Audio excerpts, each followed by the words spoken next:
দেখাবো। আমার স্টুডিওতে এসছেন এই যে, সবাই চিনতে পারছো আশা করি। তো আমাদের খুব মানে কাছের দিদি সোমালি। দিদি বলি, আমার থেকে অনেক বড়, তাও আমরা সবাই দিদি বলি। আর দিদির দুটো সুইট সুইট মেয়ে আছে, গিনি অ্যান্ড মোহর। আমি ছবি দেখছিলাম এতক্ষণ বসে বসে, খুব সুইট খুব সুইট। তো এতক্ষণ ইচ্ছা আছে ওদেরকেও একবার করে পাঠাবো অবশ্যই। টিবেটিয়ান যেগুলো করছে সেগুলো আমি দেখে পুরো লোভে লোভে এসেছি যে এটা করতেই হবে আমাকে। সুযোগের অপেক্ষায় ছিলাম যে কবে ছুটি পাবে, একটু সময় সাপেক্ষ তো। দিয়ে ওকে ফোন করলাম, সময়টা বুক করে দিল, চলে এলাম।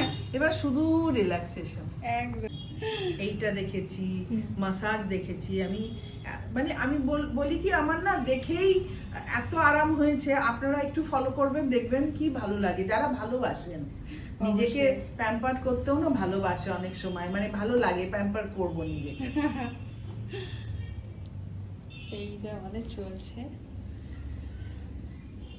আমাদের আয়ুর্বেদিক পেডিকিউরটা, ওটা চলছে। এরপরে দিদির হেয়ার স্পা এবং ফেসিয়াল, সেটাও হবে।